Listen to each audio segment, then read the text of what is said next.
morning and welcome back for the second hour of Love Babz Love Talk on Babz Rawls-Ivy. You're listening to us on 103.5 WNHH. We're live streaming across Facebook and X and YouTube and the NewHavenIndependent.org. So I'm delighted to have Laura Pappano on to talk about her new book, School Moms, Parent Activism, Partisan Politics, and the Battle for Public Education. You know, Laura, unmute yourself. I was expecting this book to be a lot bigger. I made it small on purpose. I was like, surely this is going to be a 3-volume. No, if you were writing it, Babz, it'd be 3 volumes. No, because all the things that you tackle. I mean, each thing that you tackle in this book, you really could have just tackled one thing and just made it a whole book because there's so much to contend with. There is, and you're right. There is so much to contend with, but I made it short on purpose. In fact, my son and one of my Yale professor friends made me cut a chapter out. But I did it because I needed to connect the dots, and I needed to be done in a brief, efficient way that people would actually read it, right? And use this. I didn't write this book because I needed something to do. I wrote this book because I've covered education for over 30 years. I'm in schools. My daughter is a principal in Dallas ISD. I do my journalism thing over at East Rock School. What I was hearing around education, I was hearing a lot of stuff about schools, but it did not have to do with education. It was part of this of a political an effort to use public schools as a political platform. And I just, as you would say, I wasn't having it. I just I knew better. I mean, you were talking, this morning about, mental health. I mean, social emotional learning is being kind of critiqued as attacked as a form of Marxist indoctrination. I mean, I was hearing so many crazy things that I needed to, in a sense, set the record straight. So I started off by going to the Moms for Liberty Summit in Tampa, Florida, the first summit they held in July 2022.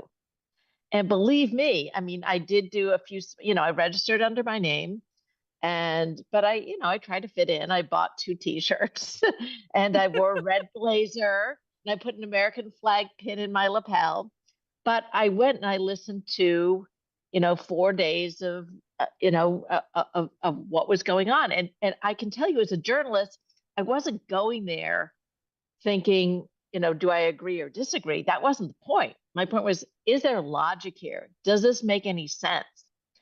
And within half an hour, I was hearing that sending your child to public schools for 30 to 35 hours a week is like sending them to a Maoist reform prison camp. I mean, it was crazier than I could have invented.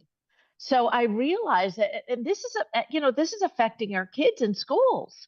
All this nonsense going on, the fear that is, and you brought up, Nazi. I mean, this is what's going on. Is that this far right autocratic movement is really frightening, and we see it at the top, right? We see it at the very top of what's happening electorally in 2024, but what happens on the bottom is just as important. And school boards are getting taken over in certain places by far right Moms for Liberty style candidates, or people who embrace their views, and the result is really damaging for kids. And that's where you get the book bans, you get all of these rules. You have teachers and librarians who don't want to do don't want to work in public schools anymore. It is really an attack in the vouchers. This is an effort to really denigrate, attack, and ultimately, get rid of public schools. It's a really dangerous time. I think you're absolutely right, Laura, but I also see it as a tipping point because those that who have it in them to fight back and push back on this level of crazy. I'm gonna use the word crazy because I think it is crazy. They're gonna have to step it up a little bit. They're gonna have to step it up because I just see, because what's the alternative when we start this slope down, that we're not going to teach this, we're not going to teach this. So we're building children who are unprepared for a global world, that they Yeah. can't read, think, they're not well read, they're not good thinkers, they have no thinking skills. I mean, where does that leave, what does that do? Where does that leave them? Where does that put them educationally against the other students in other places in the world that have extraordinary education programs?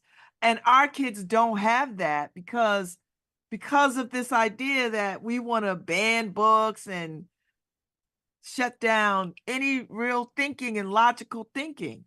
No, I mean that, and there you go, right? So we can say, the argument on the far right is that this stuff is damaging. That, what I know from having children, from working with children, is that we are taking away this wonderful space where they can think, where they can make mistakes, where they can be one way one week and one way another week, where they can try things out, where they can learn that maybe the idea that they had before isn't a great idea and there's a better idea out there. The idea that we're going to dictate exactly what people think, I mean, to a dangerous, dangerous degree, is really, really frightening. And I mean, I'm doing a story right now on the anti-DEI laws that are popping up Oh around the my gosh. country. And the DIs just showed up. Like, it just showed up as a reaction to, coming out of COVID and the Floyd murder. And it's such a short-lived time for DEI existence. And now I'm starting to see people roll them back. I mean, we're seeing it rolled back in the theaters, in schools, in government, in places. What does that say? Well, we can thank Chris Rufo, right? So Chris Rufo, and in the book, I trace this, the whole CRT. Critical race theory has long been a kind of graduate level, theory that was used. If you follow his Twitter, and I did, he said, we're going to kind of rebrand critical race theory so that when anybody picks up the newspaper and sees it, they think it's bad and they associate all this bad stuff with it. And in January, late in 2022, beginning of 2023, he said we're going to do a campaign to do that for DEI. And he wrote some papers, Manhattan Institute, and then really went on a crusade. And he boasts about his success. In one of his blog posts, he posts about his success of getting the governor of Florida and the governor of Texas to, within a very short period of time, to enact these anti-DEI laws especially in higher education. And I was just down in Florida talking with some kids. I walked into a diversity office that was cleaned out, name tags gone, nameplates gone, junk just left around as if people left in a hurry. I mean, and it's leaving kids without, this one of a professor that I interviewed for the story made a great point. He goes, this is not ideological. DEI is not ideological. He goes, it's really at colleges, it's bureaucratic.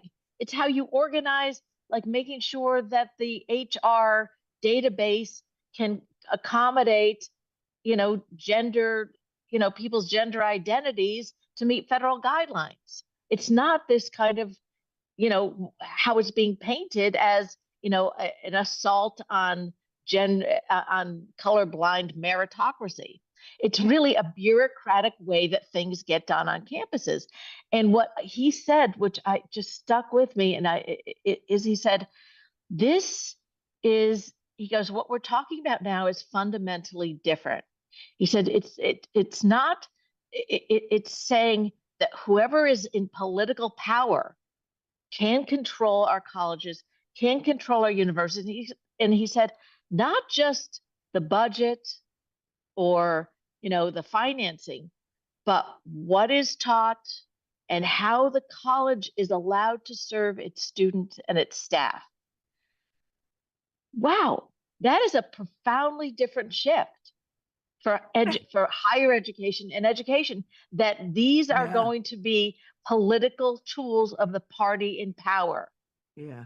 That And frightens me more than anything, Laura, because I always imagined and believed to my core that institutions of higher learning was the place that would be that would save the republic. Do you know what I mean? Like we yeah, would train up people, young people would come through these institutions with a sense of positioning themselves to save the world or to be better people in the world or to make the world a better place or to sort of hold up the beacon that, this is the right thing to do. I don't know where I got that from. I don't know why I feel that way, but that's how I always imagined higher education to be the place where the republic could be saved on the backs of young people thinking we're going to learn what we need to learn to go out into the world and make this world a better place. But this is not the no, but case. I mean, what you're describing is the kind of the classic liberal education, right? The liberal Yes. arts education, where you go in, you read, you think, you discuss, you meet people who are different from you get different ideas, you change your mind, you rechange your mind, and you try to come out with what you think is a better answer and a better solution. And what I love about Gen Zs is I really think that they do want to solve problems. I have a lot of hope for this generation and a lot of frustration at what we're seeing happen now. I mean, for the anti-DEI, I was talking with this student in Florida who's the head of the NAACP on her chapter at University of Central Florida, which 70,000 students is one of the biggest in the country. And she's graduating, and she said, I'm not going, she goes, I'm going to get a degree in public policy. She goes, and I applied to 7 schools, none of them in Florida. I'm not staying here, she said, because I won't learn what I need to learn. Yeah. So, we see that in higher education and in K-12, when I started doing the research for this book, I traveled around to the hot spots at the time because I did the research, started it 2 years ago, and I went to Texas and Tennessee and Florida and Eastern Pennsylvania and New Hampshire. And what we're seeing now, I mean, as you point out, is this is popping up all over the place. I'm going around for this, book tour, and I'm getting emails. Can you come down to Maryland? Can you come up to Michigan? Can you come to, I'm going to Massachusetts tomorrow. And I'm getting messages on Twitter and elsewhere that, in this, I never thought this would happen here, but these things are happening. And it's, what we need to do is we need to ensure that schools are places where children can come, that they can learn, that we can ask questions about things, not that we are shutting down certain ideas or certain ways of being. I mean, the idea that LGBTQ and students cannot be represented in book. I mean, that's the source of a lot of the book banning, is being labeled as pornography. Well, you should, it's a really kind of inflammatory and wrong-headed accusation. And we're seeing, in Florida, Maurice Sendak's book In the Night Kitchen. There's a Moms for Liberty person who got the local school board to color, pants so that he wouldn't be naked in the book. There's a book about goblins that, the same thing, putting like drawing, I mean, goblin butts. Oh my gosh, what is wrong? What, seriously, No, what is going on here? it makes me afraid because it just positions us not to be prepared for global economy. It makes Yeah. us ill prepared to be players on the global stage. That for me, this is what this is. Because we cannot exist only in America with this dumbing down of Americans, that we have to sort of understand that we are players on the global stage. And if we're ill prepared, if we don't know our history, if we don't know how to work with other people, if we don't know the history of the world, if we are shutting down othering people and voices, that leaves us in a very vulnerable state, I think. It leaves us in a Yeah. very vulnerable place.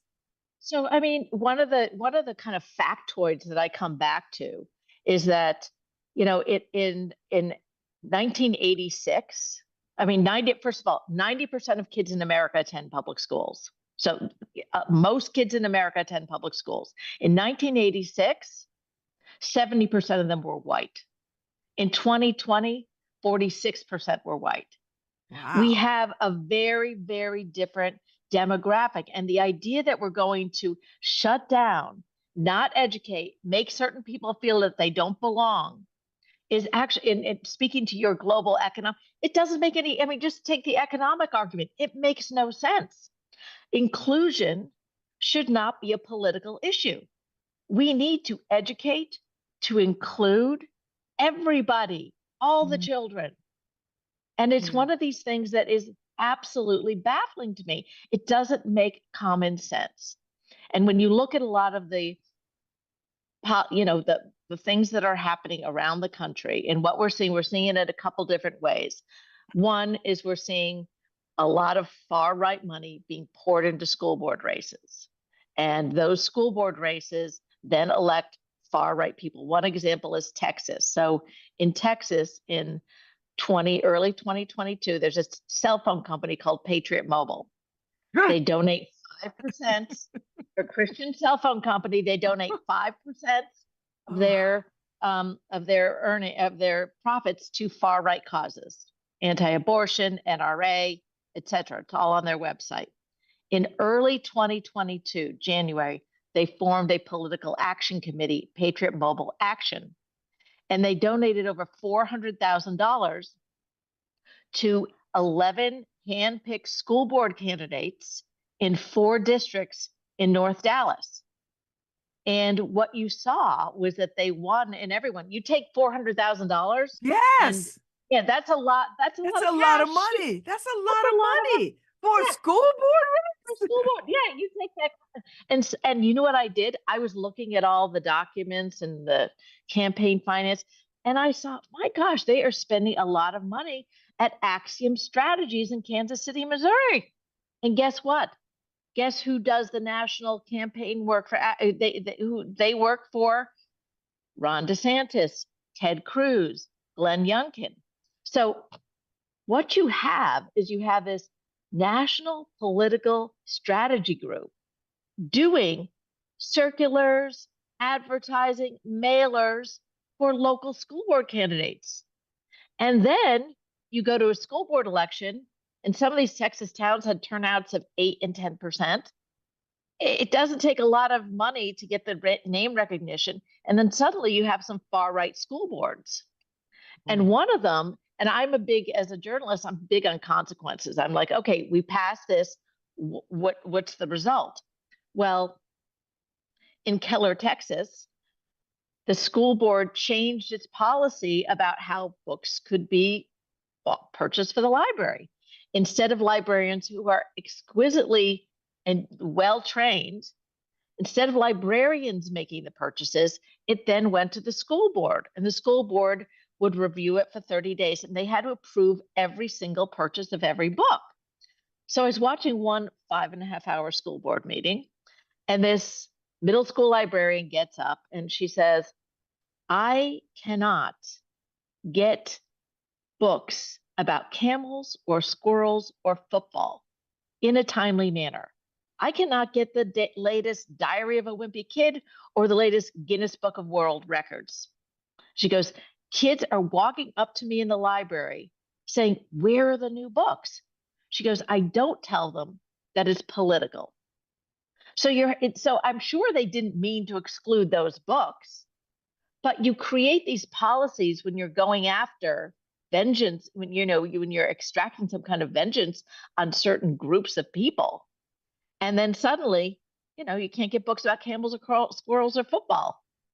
Mm. So it's So this sort of, there are real consequences to what's going on. So, Laura, when you were writing this book and doing the research, did you have any idea the depth of what you would find? And did any of this surprise you, or did you have hints? Like, did you think, well, I kind of have a sense of what this is going to be, but were you surprised at the depth of what you found and how pervasive this is and how it's catching on like wildfire?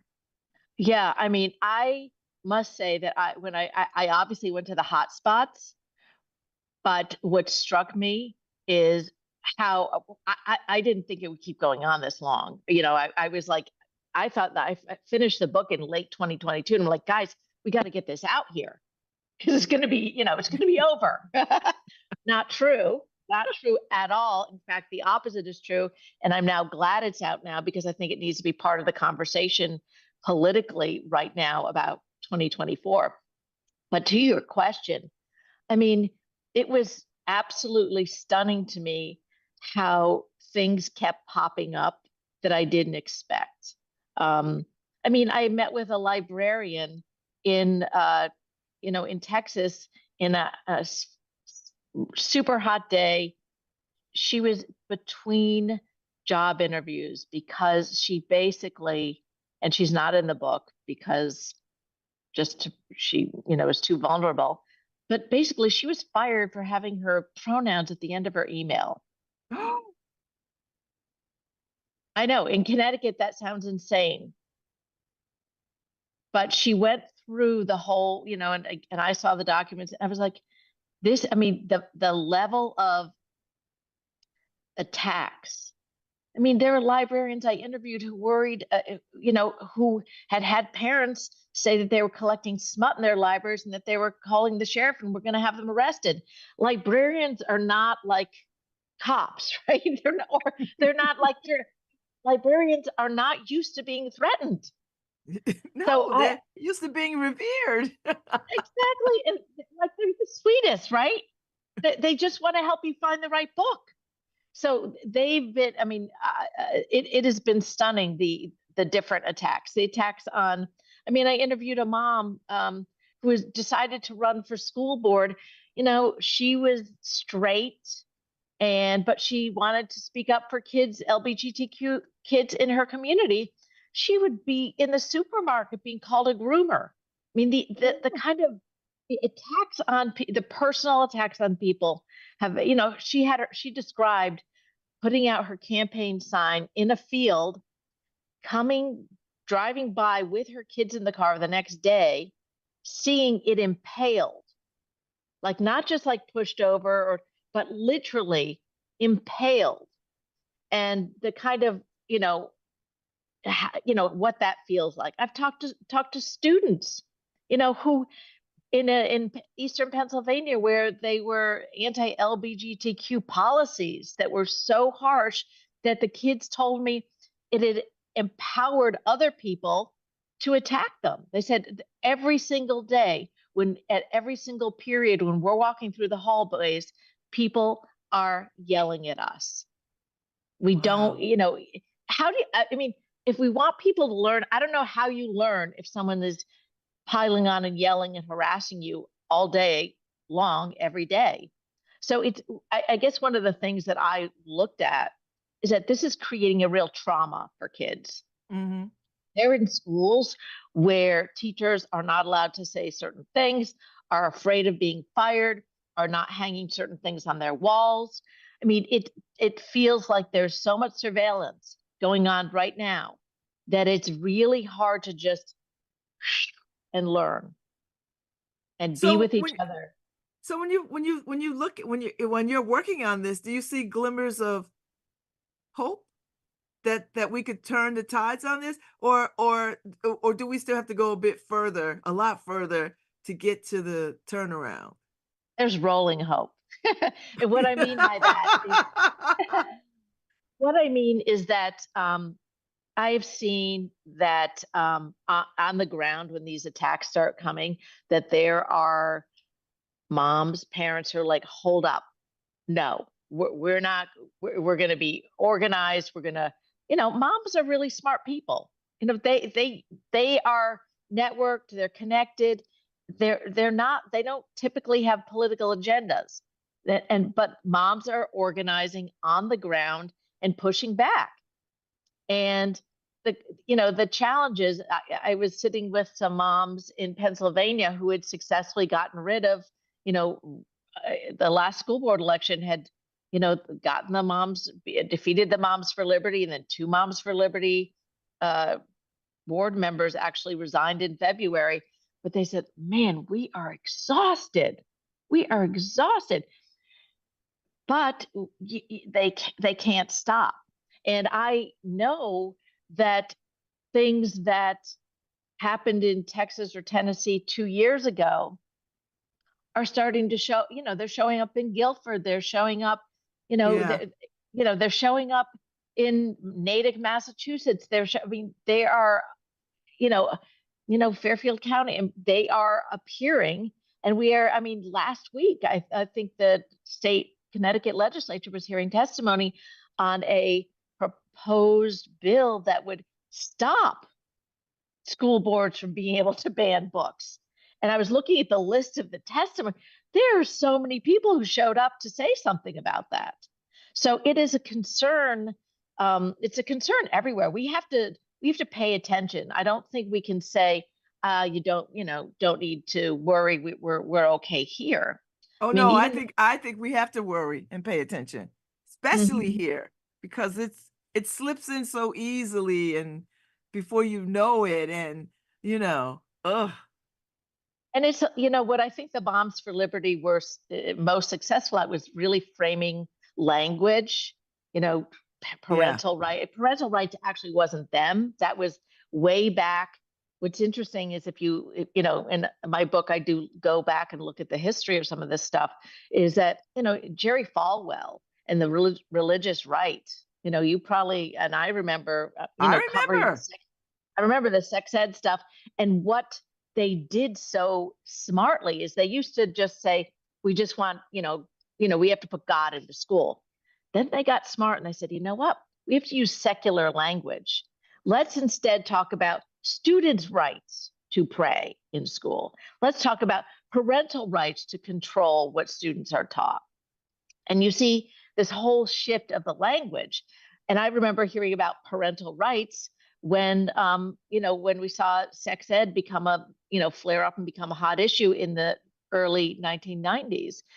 After as the in the wake of the AIDS crisis, sex ed had to change. You had to say words like homosexuality and condoms Yeah. allowed in class.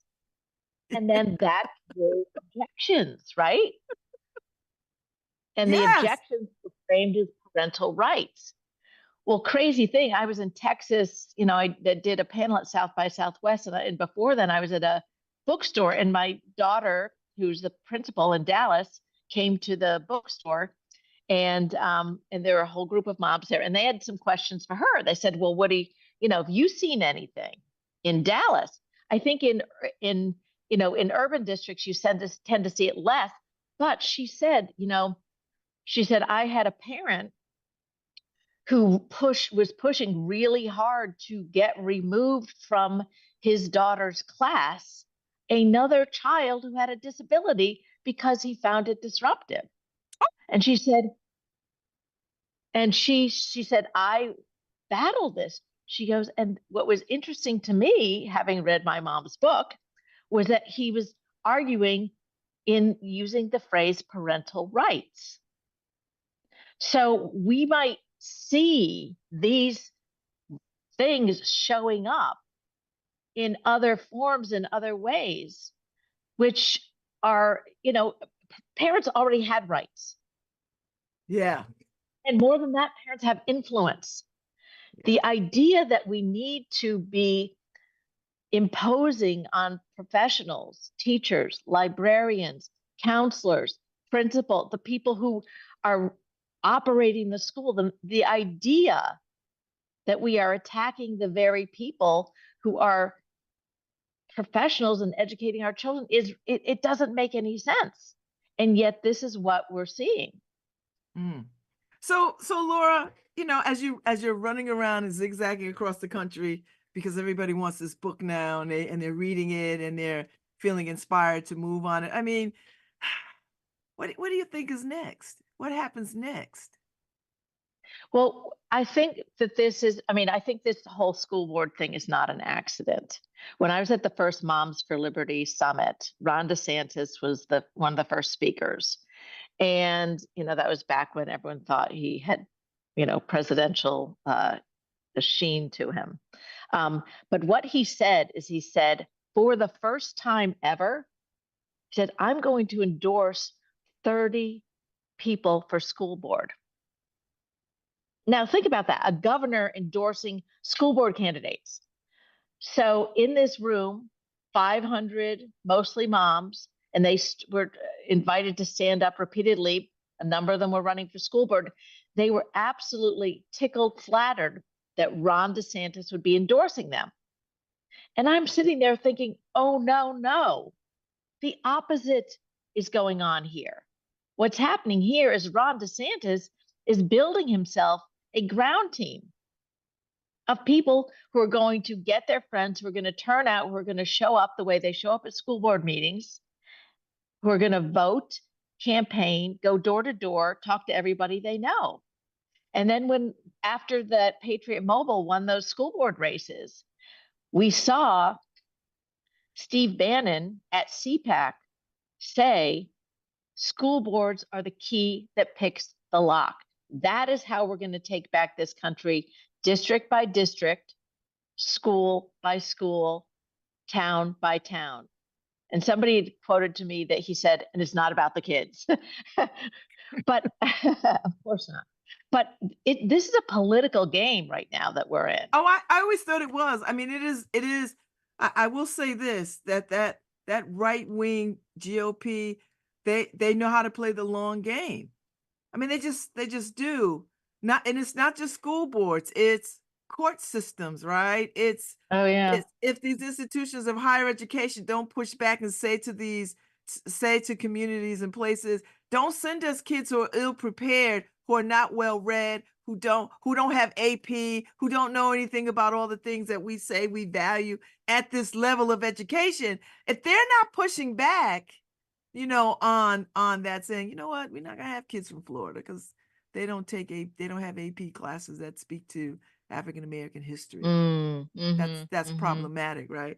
Or you have to go to if you don't expect to come to an Ivy League school or HBCU if you don't have the basics of what it means to be a global citizen and you're not well read and all this other kind of stuff. Then don't apply to our schools. Go to the schools that speak to that religious zealotry that you are in favor of. Because I don't. Somebody has to push back on these narratives. Somebody has to say, this is where it stops. We can't. Absolutely. It has to stop here. That's it. That is it. Push back on the narrative, because the reason I wrote the book is the narrative is wrong. We have to call out and say, this stuff that they're spewing is made up. Yeah. Libraries are not collecting pornography. Teachers are not trying to change the gender of your child. Slavery was the reason that we fought the Civil War, right? So let's just, go down the list. We have to talk about these things and we have to call them out. And yes, I worry a lot, but that's why I'm running around the country talking about this, because this is a really important conversation. It's an important conversation to have now. And I do see things shifting a little bit. I see more people speaking up and not saying, oh, okay, I guess that there are pedophiles in our schools. I mean, it's ridiculous. It is an attack on the institution that holds us together as a democracy. I mean, yes. I went to public schools, and I can tell you, I didn't know what anyone's politics were up in New Milford, Connecticut. And I went, and I didn't know what anyone's politics were. I didn't care. It did not matter. I even I served on the school board as a student rep. And I used to, after sports practice and having a job and showing up at the school board meeting, I would fall asleep all the time. And I felt really guilty about it until I wrote this book and said, that was the sign of a good old-fashioned boring school board meeting. Where we were just, debating, what the bus routes, and, at that time it was, should the high school get a swimming pool? Oh, so It's where are you just going to very. be tonight? Are you at the New Haven Free Public Library I'm at the tonight? New Haven Free Public Library, 6 p.m. We're going to have a great conversation. I'm really excited about it. I'm so glad I got to have you on today, Laura. It's so good to see you. I Always am, good to see you. I've already started dog earing this book, right? Because I got to the place where it says, getting to problem solving while, and you went and sat in a classroom. I thought that was, Um, because that felt like grace to me. I was like, okay, let her go sit in this class. Let me read this and like center myself in that there's still some learning going on, there, in there places. is, there are some. So last thing I want to say is there are some really incredible teachers out there. Are we Yes. putting enough money into do we pay teachers enough? Absolutely not. We should be paying. My husband pointed out that when we started paying nurses more, the quality of nurses went up and the healthcare improved. We need to do the same for teachers. We need to pay teachers like the professionals that they are, Yes. and librarians and others. But Yes. yes, we must. Yes. Thank you so much. This is a very important Thank you. book. Thank you for sending it to me. I'm delighted to read it. And good luck tonight. If I could get in there tonight, I will pop in to see you in person. If not, it is joy to see you. Thank you. Always a joy to see you, Babz. All right. All right. All right. Okay, everybody. Thank you, Harry Droz. I'll be back tomorrow. All right. Awesome. Hi, Harry.